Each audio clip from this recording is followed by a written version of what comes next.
আগামীতে বিএনপির জন্য সবচেয়ে বিপজ্জনক হবে। তার ঘাড়ে ৩টি যাকে বলা হয় সমস্যা মারাত্মক। যেমন বিএনপি সবচেয়ে বেশি ভয় পাবে সামরিক শাসনকে, মিলিটারি রুলকে। এখন ডক্টর মোহাম্মদ ইউনূস যে জিনিসটি এই মুহূর্তে একেবারে অনিবার্য করে তুলেছেন সেটা হলো তার পতন বা পরাজয় মিন্স মিলিটারি রুল।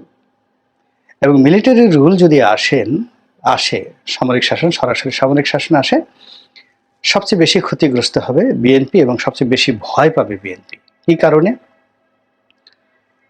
এই যে বিএনপির যে ২০০১ থেকে ২০০৬ সনের যে সরকার এবং পরবর্তী যে ১-১১ ওই সময়টিতে পুরো সামরিক বাহিনীতে বিএনপির সম্পর্কে একটি নেতিবাচক প্রচারণা এখন পর্যন্ত চলছে এবং ওই জায়গাটা পূর্ণ হয়নি, কেউ পূর্ণ করতে পারেনি।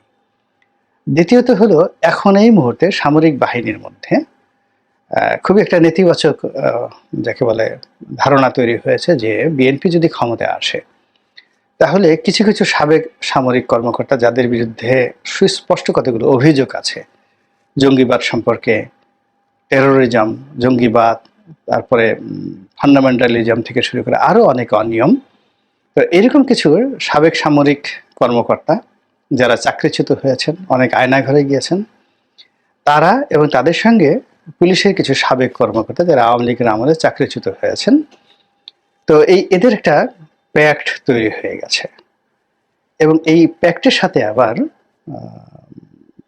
দেশের এবং দেশের বাইরের সাংবাদিক, ইউটিউবার তাদের একটা সম্মিলন তৈরি হয়েছে এবং এরা অনবরত সেনাবাহিনীর বিরুদ্ধে প্রচারণা করছে, সেনা প্রধানের বিরুদ্ধে প্রচারণা করছে এবং এর ফলে পুরো দায়টা বিএনপির উপর গিয়ে পড়ছে।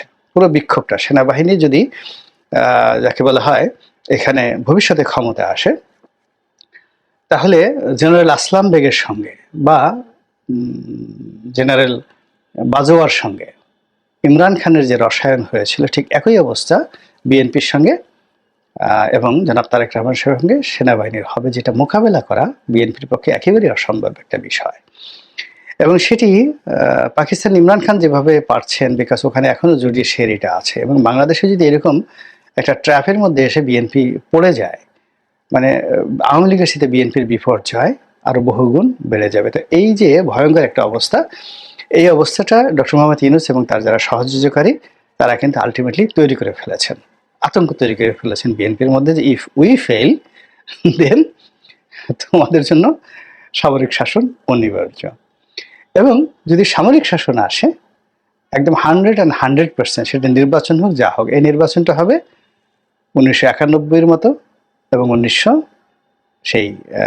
2008 সনের মতো, মানে যেখানে সামরিক বাহিনী পিছন থেকে নিয়ন্ত্রণ করে তারা সিদ্ধান্ত নিয়েছিল। 91 সনে তারা সিদ্ধান্ত নিয়েছিল যে তারা বিএনপিকে আনবে এবং সেই অনুযায়ী কিন্তু 91 সনে নির্বাচন হয়েছে। আবার 11 পরে তারা সিদ্ধান্ত নিয়েছিল আওয়ামী লীগকে ক্ষমতায় আনবে এবং ঠিক সেইভাবে কিন্তু হয়েছিল।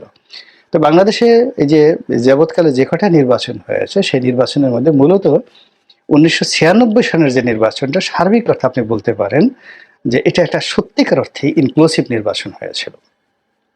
কিন্তু বাকি নির্বাচনে সেটা সূক্ষ্ম কারচুপি বলেন কিংবা সাজানো নির্বাচন বলেন, আলটিমেটলি তত্ত্বাবধায়কের অধীনে ওইভাবেই প্ল্যান করে সেই নির্বাচনগুলো হয়েছে, এটাই বাস্তবতা। যেমন আমি 2008 নির্বাচনের সংসদ সদস্য হয়েছি, আমি দৃশ্যত দেখেছি যে প্রতিযোগিতা হয়েছে, তুমুল প্রতিযোগিতা হয়েছে, কিন্তু পেছনে যেটা খেলাধুলা ছিল এটা আমি পরে বুঝতে পেরেছি এবং এখন একেবারে এটা প্রমাণিত। এইরকম যদি একটা সামরিক শাসনের পরে একটা সিদ্ধান্ত আসে এবং সেই ক্ষেত্রে নতুন কোনো রাজনৈতিক দল, জামাত অথবা আওয়ামী লীগ যে কোনো ফর্মে আসবে, বিএনপির ভাগ্যে শিকেটাও জুটবে না। এই থ্রেটটা বিএনপির কাছে কিন্তু ডক্টর মোহাম্মদ ইউনূস খুব কৌশলে পৌঁছাই দিতে পেরেছেন এবং দেখবেন বিএনপির সবগুলোর মেজাজ গরম হয়ে গেছে, এখন সবগুলোর মন খারাপ হয়ে গেছে এবং তাদের যে কথাবার্তার মধ্যে কোনো ধারাবাহিকতা কারোর মধ্যে নেই, সাস্টেনেবল 24 আওয়ার্সের মধ্যে জনাব তারেক রহমান সাহেব থেকে শুরু করে মির্জা ফখরুল সাহেব থেকে শুরু করে সিনিয়র নেতৃবৃন্দ উইদিন 24 আওয়ার্সের মধ্যে তারা তাদের সিদ্ধান্ত, মত, পথ পরিবর্তন করতে বাধ্য হচ্ছেন।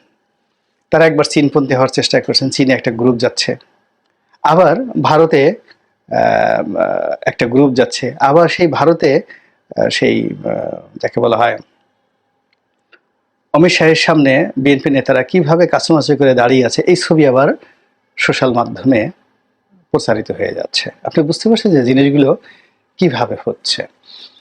যা হোক, এখন এই যে উনি এই রাজনীতির যে চাল, এই চাল রাজনীতির যে হাল, এই জিনিসগুলো বুঝে গেছেন। এখন রাজনীতি একটা চলমান প্রক্রিয়া, এটা যে রসায়ন আমরা বলতে পারি না, মানে কেউ বলতে পারে না, নো ওয়ান ক্যান। এটা ইটস নট এ ম্যাথমেটিক্স, এটা একটা রসায়ন। আপনি যেমন দেখা গেল যে হাইড্রোজেন, তারপর শেষে অক্সিজেন, তার সঙ্গে কিছু ক্লোরিন, তো এই জিনিসগুলো একত্রে দিলেন, দেওয়ার পর যে কি ঘটবে ইউ ডোন্ট নো। এবং হাইড্রোজেন এবং অক্সিজেন একত্রে করলে কি হয় এটা আমরা জানি এবং এটার পরিমাণ জানি, কিন্তু মধ্যে আপনি ক্লোরিন দিয়ে দিলেন, সেটা যে কি হবে এরকম আপনি হঠাৎ করে বলতে পারবেন না। তো এরকম রাজনীতিতেও অনেক খেলাধুলা আছে যেটার ফলাফল বেশি খেলতে গেলে সমস্যা হয়ে যায়। তো শেখ হাসিনা এরকম অতিরিক্ত খেলতে গিয়ে তিনি নিজে অপদস্থ হয়েছেন, অসম্মানিত হয়েছেন, লাঞ্ছিত হয়েছেন, তার দলও বিপদে পড়েছে। আবার এখন ডক্টর মোহাম্মদ ইউনূস সাহেব যে রাজনীতি বুঝে গিয়েছেন এবং এই বুঝতে গিয়ে তিনি যে কৌশল অবলম্বন করছেন, এই কৌশলে কার কতটুকু আসলে শেষ পর্যন্ত লাভ হবে এটা সময় না আসা পর্যন্ত বলা যাচ্ছে না।